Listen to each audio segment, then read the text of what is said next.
Welcome. So, hello. Hi. How are you? It's your boy, Coach Vic, certified land investor. Glad to be here with you. So, as always, let me make sure you guys can hear me and see me okay. I always want to make sure the technology isn't acting up on me. Technology needs to learn how to act right. But today is a big one because we are going to talk about sales. All right. Now, the reason why I'm going into this topic is because number one, I am about to give some of you guys who asked for it a little resource. I think it's going to be in PDF form of what to do when you're dealing with Facebook Marketplace leads, how to cultivate them properly, how to get them over to the phone, things like that, because we all know they waste a lot of our time. All right. So I'll talk about the common pitfalls that we all do, and I still do to this day out of laziness. But after you get them onto the phone, what now? What do you say? What's the overall plan? So that's what we're going to talk about. So first thing, think about this. All right. Picture this. Your phone rings and you answer it, and it's a middle-aged woman. Let's just say a middle-aged woman. She calls you up and she's asking you about the property you have available for sale in, Anytown, USA. And as she's asking you questions, your heart rate starts to rise a little bit. Your palm is sweaty. I'm not going to go into the Eminem song, so don't worry about that. But then as you're answering questions, your voice quivers a bit. Your answers don't sound too sure. You're not really confident in what you're selling. Now, obviously, that I wouldn't call it negativity, those nerves and that just lack of feel-good energy is going to get transferred to that prospect. And logically, they won't get it. They'll just feel like, something's off about this person. I don't know if I trust them, or maybe this land is not what I thought it was, or just something negative, but it won't be because they realize that you're transferring your nervous energy over to them. They'll just know something's not right. And then the next thing you go, they're asking you questions and you're like, okay, I don't know the answer to this. I don't know what's going on there. And then the conversation ends. Now, sure, you may have been polite. You may have been kind. You may have been courteous, but again, you didn't have the conviction, the clarity, and the certainty that you're going to need to sell anything, let alone land. I'll call that the 3 C's. So this situation sucks. I've been in this position before. I'm sure you've been in it before, especially when you're first starting out. So let's get over those fears and let me show you about the 3 C's and how they can help you get past any of that stuff. So the next time you're on the phone, not only do you have that confidence, but you're going to be the person that's actually rejecting prospects. You're like, I don't want to work with this person. I don't think they have what it takes to be a customer of mine. I don't think they have the money. I don't think they have the patience. I don't think they'll do what I need them to do in a timely manner. And you won't worry about that because you have other leads coming in. All right. So you guys ready to dig into this? Because this is a good one. I don't know how long I'll be. I might be short. I might be long, but beard edition. Okay. So first things first, some prerequisites. When you're talking about land, you have to have something that is somewhat desirable. Now, as I said before, I'll say it again. I'll probably say it to the day I die, all land sells. So it doesn't matter that you buy some land on the ancient Indian burial ground that has toxic waste on it and Nazis live on it. Somebody will want that property for one reason or the other. Now, the thing is, you're not going to necessarily get top dollar for that property, but somebody will buy it from you. So your job is to make sure, number one, before you even worry about sales, you get property that people want. Now, don't think that just because you don't want it, others don't want it, but you get what people want. And you'll know that by doing a little bit of market research. You can tell, if you follow me for any extent of time, I kind of show you how to do that so you can kind of know. Second, make sure you get the property at a low enough price so that even if you have to lower the price to get it moved, right? Like say you offer 15K, but the best offer you ever 13K, you're like, hey, I got it for $5,000. It's not that big a deal. I'm making money on it either way. Then you can do that. Because another thing that you have to understand, money loves speed. Final thing to know before I get into the 3 C's is that you have to have a thorough and foolproof way to transfer property that inspires confidence in the prospect. So you can be charismatic on the phone, you can say all the right things, but if your process makes that prospect nervous, like, oh, I don't know if I can trust this person, or that doesn't sound right, or why am I doing all the risky stuff for, for this property, then you're not going to get a lot of sales. So it's got to be something where they feel at ease, they feel comforted, and they understand that, hey, this person is not trying to cheat me, he's not trying to rip me off, but they actually are just doing things in a way that I'm not used to, but I trust this person. Now that we have those prerequisites out the way, let's go over those 3 C's. All right, so there's clarity, certainty, and conviction. Write that down, okay? Again, clarity, certainty, and conviction. All right, so let's go into what they mean and why they are important. The first thing is clarity. Now, clarity is the key to being a successful land investor, right? Why? Well, being clear on the property that you're selling or that you're buying, it will give you an idea of who you should be selling it to.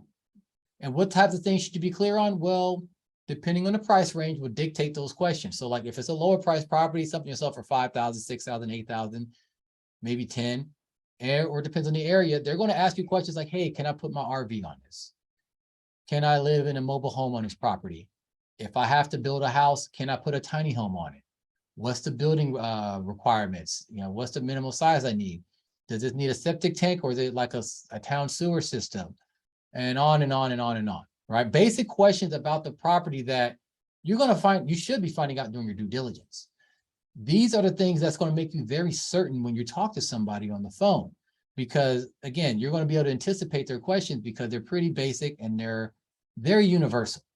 Now, when you're talking about properties that are a little bit more expensive, now people are going to want to actually see it. They want to know, can I do X, Y, and Z with the property? Of course, but they're going to ask about financing options. They're going to ask about, hey, do you want to work with my real estate agent or my title company? Does it have a survey?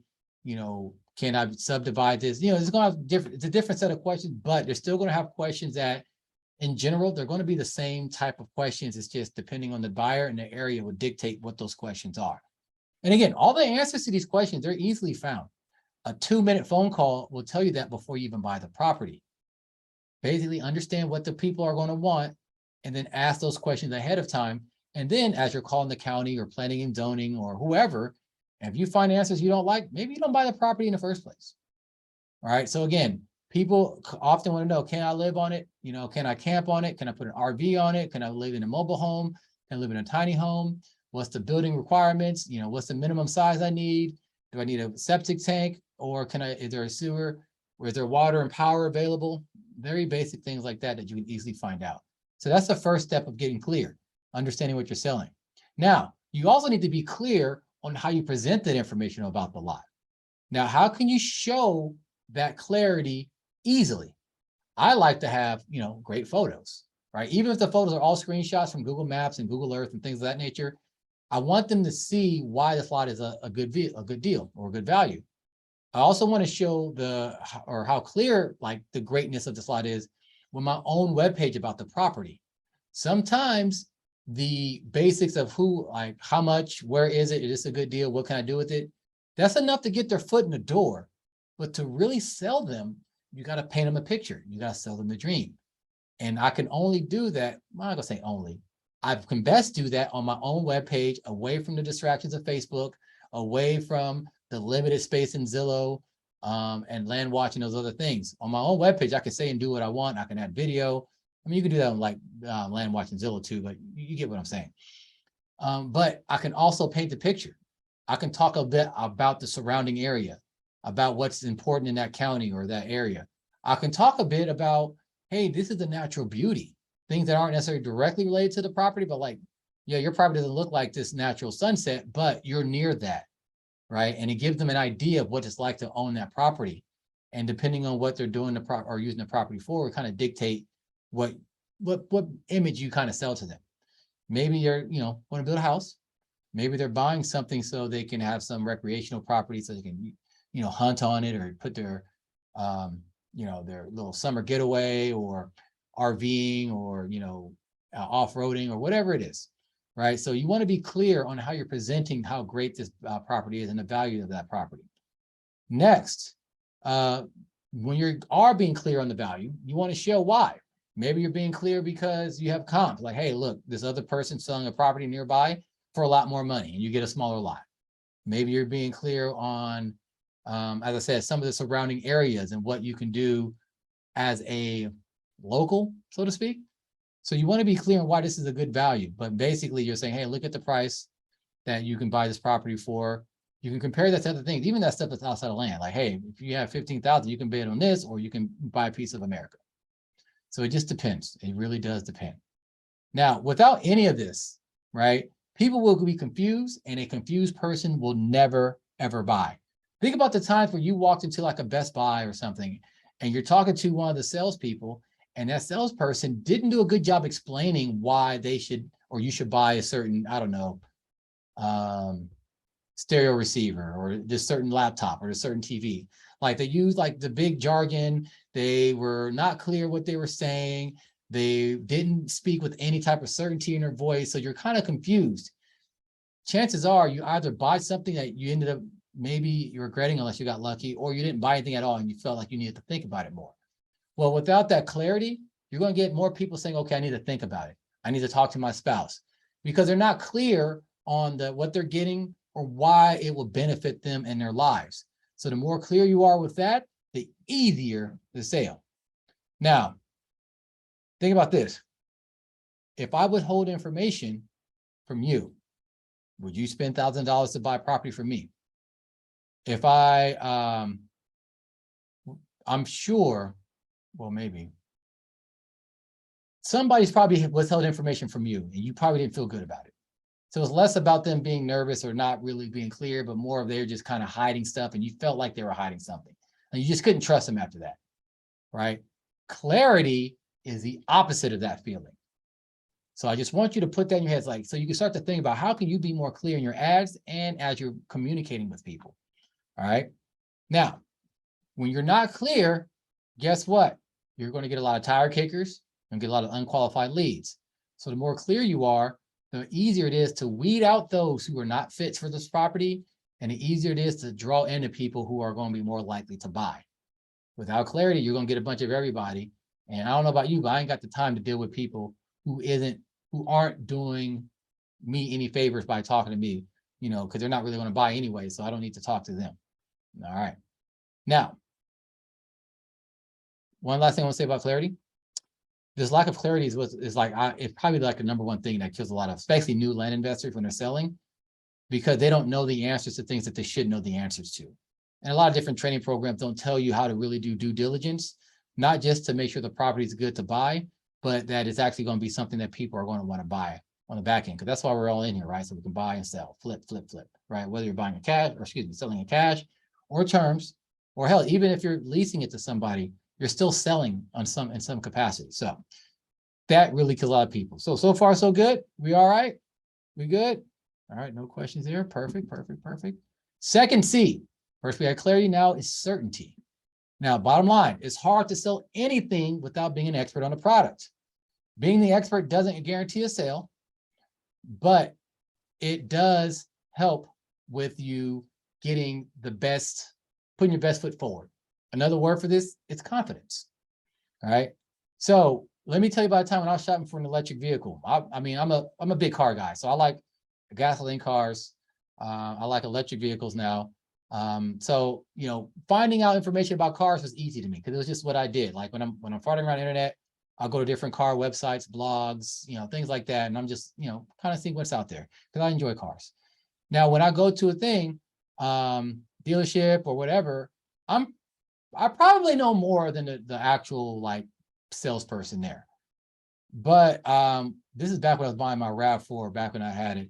I went to the dealership. I knew exactly what they had. I'm like, okay, it's a RAV4 EV. They don't make a lot of these, but I know the limitations of the vehicle. I know the strengths. I know the weaknesses. So when I go, I don't need a lot of questions answered besides like, hey, you know, is this going to be, is this particular car, this particular one right here, is that going to satisfy my needs? Is it broken? What was the history of things of that nature? You know, things I wouldn't know otherwise. But when I'm talking to this guy, talking to a salesperson, he's trying to do his salesperson thing, but he's giving me misinformation, not on purpose, but he doesn't realize that electric vehicle is different from a gasoline car. So when an electric car, when you're cruising down the highway at a steady speed, you tend to get better gas mileage. Electric vehicles doesn't necessarily work the same way. They get a lot better mileage around the city with the stop and go because of the regenerative braking, meaning every time you hit the brake, a little bit of electricity gets back into the battery. So you kind of extend the range a bit. When you're just zooming along the highway in an electric vehicle, it's just constantly pumping out power. So you doesn't get that, you don't get to reclaim that. He didn't know that. He thought it was just like a gasoline car. But the way he said it, I can tell he wasn't sure. So he didn't have the confidence to tell me the things that he was telling me. And if I didn't know what I wanted and I was just kind of looking, he would have lost a sale right then and there. So think about how people feel, or how do you feel when someone's telling you something and you don't feel that they're very confident in what they're saying, like they don't know what they're talking about. That's what this certainty is all about. So you got to make sure you're not like those salespeople who just trying to talk out of the side of their neck, and you actually know what you're talking about because you have certainty. You did the research, right? Now think about how you made people feel if you actually had that certainty. You knew exactly what you're saying. Every question that they had, you had an answer for, or if you didn't know, you were confidently able, like, look, I don't know where that is, but you can find that answer over there. Call planning and zoning, talk to Tom, he'll get you all set up. Or, you know what, I don't know, the HOA has these weird rules. Here's a link to the HOA bylaws so you can kind of check out if it will fit into what you're doing. You see that? So even when I don't know the answer, I know where I can find the answer. And I don't have to look up the answer for them. I'm not their mama. I don't got to babysit these fools. But I'm like, hey, I'm going to empower you to find the answer. And if it's something important to you, you will find it. And if it's going to work for you, you're going to hit me back. Now, again, in order to have that certainty, you got to know the basics, right? What does your target audience wants for this property? So that kind of goes back to clarity, being clear on everything. What types of questions do you anticipate asking, or their target audience anticipate asking, right? Maybe use Google to actually keyword some ideas, like what can you do with property in whatever area you're looking to buy in. Common pitfalls and land ownership in that area, whatever. Just different things, just to kind of get your mind going a little bit. You don't need to do hours and hours of research, just a little bit to kind of be prepared, a little bit of studying, so to speak. Now, find your answers to these questions and be prepared to educate the prospects, because you're the land investor. You know what you're doing. You know what's going on. You know how this stuff works. They don't. They don't care about the details about the property. They just want, hey, can I do what I want with the property? The property is not what they want per se. The property is a symbol for something that they want. So if it's an investor, they want the money that the property represents. If it's a family, they want the home and the memories and the peace and the quiet and the lack of landlords over breathing down their neck that this land will represent once they build a house. If they are using it as in the recreational property, they want the freedom and the fun and all the cool stuff that they're going to do on the property that this property represents. You're just going to tap into that. So when you're talking to them, you can say it with a level of confidence that's going to transfer to them. And when they feel confident, they're more likely to buy. Because like, oh yeah, I know what I'm doing. I'm going for this.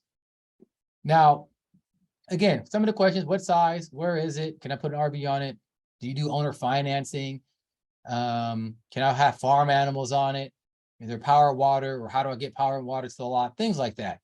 You know these questions, you're going to feel prepared. And when you feel prepared, it's much easier to project that confidence. When you're not prepared, you're going to be stammering, you're going to be tripping over your words, and it's just not going to be a pleasant experience for you or the prospect. So the more confidence you have, the better. Now, again, if they have questions, again, you don't got to look this stuff up for them. In fact, I don't recommend doing that at all. What I recommend is you empower them. Give them like, hey, here's the phone number to call. Don't take my word for it. Call the official authority on this thing from the county or whatever. And next thing you know, they're empowering themselves. If they really want it, they'll call. If they don't, they won't. Now, you will have to follow up. You definitely got to follow up with them to make sure they did it. And if they have the answers that they're looking for, it feels satisfactory and you can still move forward. So always remember that. So far, so good. We getting this. We liking it. We got 3 C's so far, or 2 C's so far. So again, the first one was clarity. The second one is certainty, aka confidence. Now the third C, conviction. All right.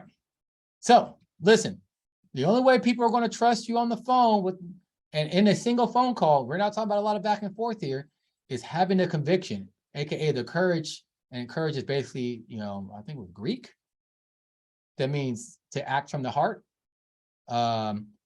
Basically, to have the conviction to steer them in the right direction, even if that decision is not buying your lot. For example, If somebody says, hey, I'm looking to have a lot where I can raise a cow on it, and your lot doesn't allow for farm animals, you got to become like, yeah, unfortunately, you can't do that on this lot, right? You can have a dog and a cat, a traditional pet, but you cannot have a cow. And having that certainty, because like, yeah, okay, they may not buy that property from you, but what about in the future? What if they change your mind about the cow? And because you kept it real with them and you put them in a place that's going to empower them, they'll rather go to you instead of doing the work to find somebody else to trust. Because it takes a lot of time and effort to start to trust people, because a lot of us don't want to go to that effort. We just want to have someone we can trust so we can just kind of turn off our brains and just get what we want to get. Now, you got to understand this too. When you're selling land to some people, this is the only time they're ever going to buy property. Therefore, it's going to really change their life. Now, it may sound a little cliche, but think about it. A lot of people, especially if you're selling something a little cheaper and a little more rural, they don't have the income to buy something at a traditional, like with a mortgage and things of that nature. They need something or they want something a little cheaper, or maybe they do have the money to buy something in a more traditional way, but they don't like the stipulations that come with it. They rather have a little bit more freedom and they want to be able to do things on their terms. You selling that property for them is actually allowing you to, or allowing them to do that. That's why this is so important that you have to have this conviction, because you got to steer them in the right direction. Because if you don't, you can screw up somebody's life. Now, depending on the property, it may not be that big a deal, but still, nobody wants to spend thousands of dollars on something they don't want, or something they were believed to think it was a certain way, but it's not. You got to make sure that you have that conviction to help them get what they're actually looking for. And sometimes they don't tell you what they're looking for. They'll say they want X, Y, and Z, but if you listen to them talk, they're like, well, in reality, you don't really want those things at all. So for example, if someone's talking about, yeah, man, I just want 10 acres of land. I want to be able to, raise some cows on it, some chickens on it, put my little farmhouse on it. Man, I can't wait for that, right? But as they're talking about it, they talk about how they don't like a lot of space because they don't want to worry about the upkeep. They're talking about, I don't like a certain area. They don't like a certain area, but everything in that area is just bigger plots of land. And, other things. That's kind of like, yeah, you said you want 10 acres. From what you're actually saying, you don't really like that because of these reasons. And if you don't have that, or the property that you're selling isn't that, maybe you can steer them to something else you have, or like, yeah, I'm gonna keep it real with you. I don't think you really want this property because of this and that and the other.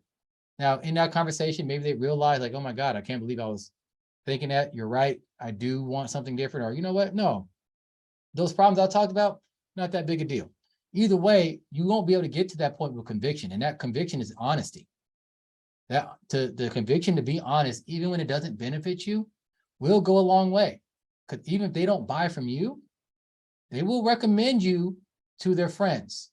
I've had that happen often, where a lot of people will call me up like, hey, you sold a lot to X, Y, and Z, this person. Yeah, do you have any others there? I want to buy from you. Because they know I treated those people right, and they want that same treatment. They want that same honesty. They want to be able to know they have somebody in the land game that they can trust. Like, they feel like they have a guy, right? Everybody wants to know that they have a guy when they need like the hookup, weed man and all that. So you want to feel like you have a guy.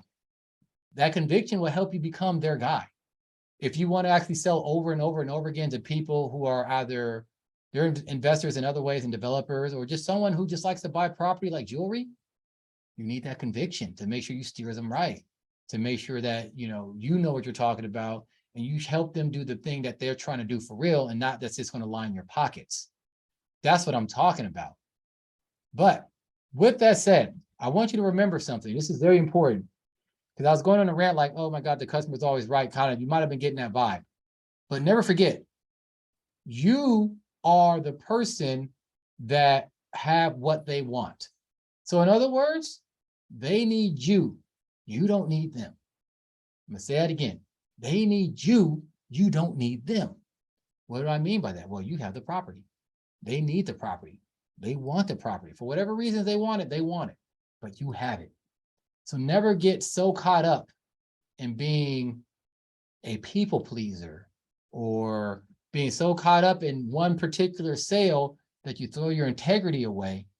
And now because of that one sale, you're not getting anything else on the back end because you kind of threw that all out.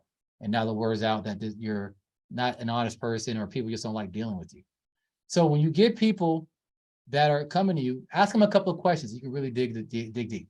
What are your goals with the property? And they're going to tell you, I want to build a house on it. I want to do this, I want to do that. Perfect. That'll kind of let you know, can they do those things with your property? You'll know. You'll ask them this: how quickly are you hoping to get this done by? A lot of people say a lot of things, but then you realize they got like a 4-year window.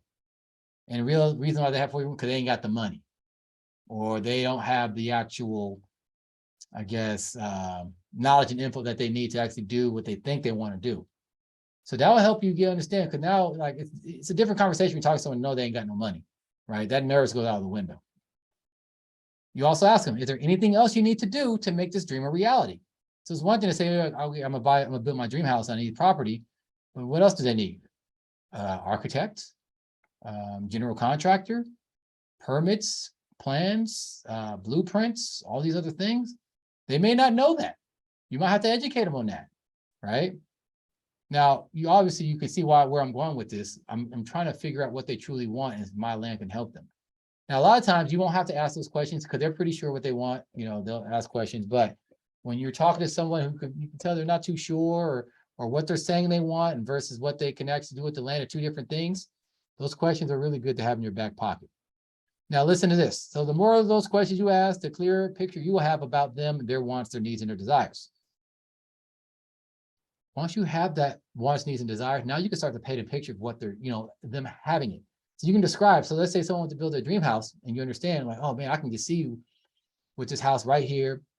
It's on this part of the lot next to this, nice shady tree, and your kids are playing on the tire swing under the tree, and this is happening, and you have deers running around, and everybody's singing your praises, and all these other things, right?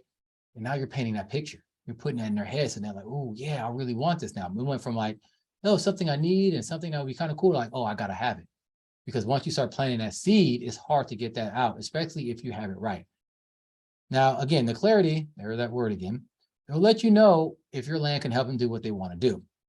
And 99 out of 100 times, your land probably can, because they're not going to just call on any land ad, but still, right? But here's the thing: your positive emotions from the 3 C's will transfer to the buyer. It's going to make them feel better about buying from you or buying in general, and it's going to help them to move faster, because now it's something that like they can start to really taste. They can really get a feel for. So the better you are at the 3 C's, the faster you are at selling. All right. Now here's the thing. It's all about being prepared, right? Okay. Someone's actually asking me about some property I have for sale. Sorry for the interruption. But it's all about being prepared, right? This is how you get over the fear of selling. This is also how you you get rid of those tire kickers who aren't really that serious, and you talk to the people who are serious, and you talk to them in a way that helps them to make a buying decision faster, because that's all it's all about. Not everybody's going to buy your property. Not everybody can. One property, many prospects. But what we want to do is cut to the chase ASAP without them feeling rushed. And you'll find that information when you have the 3 C's, right? Because it'll be kind of clear if this person is someone that you need to follow up with regularly to make sure they go through the sale, or they're just talking out of their ass because they're excited, and then tomorrow they'll be on to something else. So that's what you need. So in general, the 3 C's are going to help you sell faster. As I said, I'm putting together a little resource for you guys if you guys are trying to get leads off of Facebook Marketplace. Not my favorite place to get leads, but I still get leads there, and I'm about to get a sale from Facebook Marketplace. It just takes more work than other platforms, just because it's just a lot more things to weed through. But the resource will tell you exactly the things I do to help weed through the noise and just focus on those who are serious. And that helps a great deal. And it doesn't take a lot, right? Because at the end of the day, we still want to get them on the phone to talk about the things I just talked about now. But if you want a copy of this resource, the things I say, it'll be a case study of some property I'm selling, some very cheap property. It's only $4,000 sale.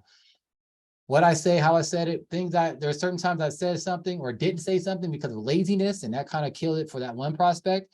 And other times I did things properly. So I have examples so you can see how that looks. So if you want to, just reach out and just say Facebook Marketplace.